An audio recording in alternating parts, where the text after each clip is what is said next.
Voilà, alors Laurent Bigorgnon, on en est où de cette garantie jeunesse et de ces 6 milliards d'euros?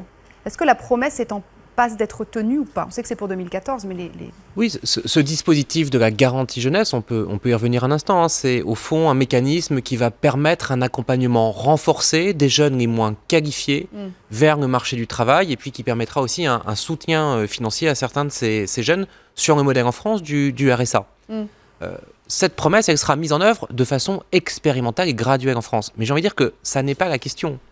La question, c'est que notre pays a dépassé un taux de chômage de 25% pour les jeunes aujourd'hui.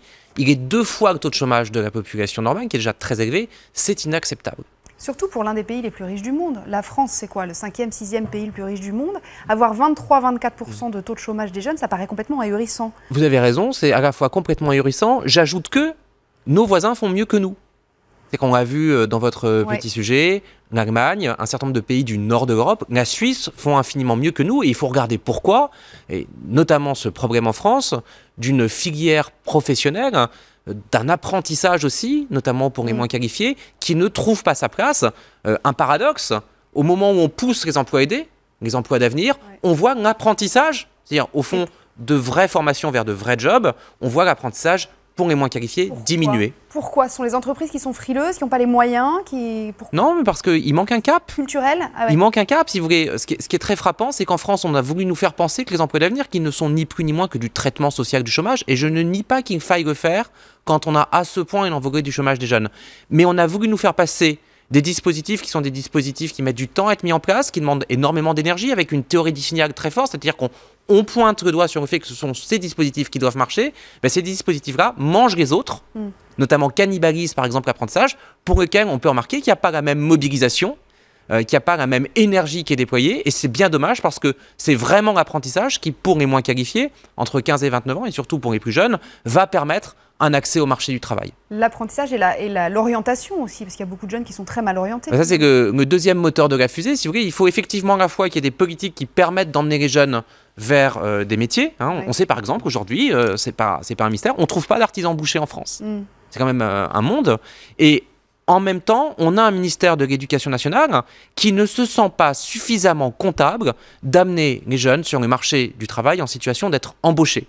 Je pense que cette priorité-là n'est pas celle qui innerve le système, n'est pas celle qui fait se mouvoir le système. Et on a donc des univers qui fonctionnent de façon complètement déconnectée entre le ministère du Travail qui met en place ces politiques, elles sont insuffisantes, elles ne sont pas suffisamment structurelles, et puis le ministère de l'Éducation nationale qui ne se trouve pas suffisamment tenu par la nécessité d'emmener les jeunes sur le marché du travail. Ça n'est pas sa priorité. Mais donc ça veut dire que quand on nous dit il y a eu 6 milliards, il en faudrait 20 pour bien faire, quand bien même on aurait 20 milliards d'euros, il faut de toute façon des réformes de structure. Il faut des réformes de structure.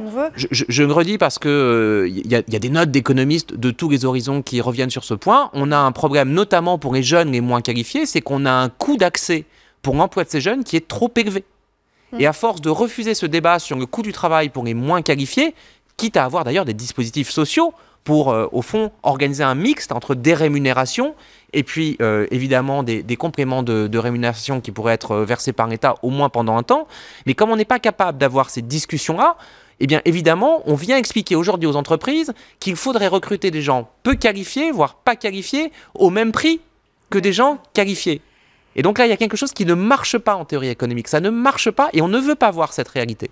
Est-ce que vous diriez, comme l'avait dit le vice-président de la Commission juste avant l'été, que c'est une génération sacrifiée, qui est en train de voir une génération sacrifiée? Bien sûr. Et on a une double génération sacrifiée en France. On verra en décembre, avec les résultats de l'OCDE et de PISA, de l'enquête PISA, ceux qui sont les sacrifiés de l'échec scolaire.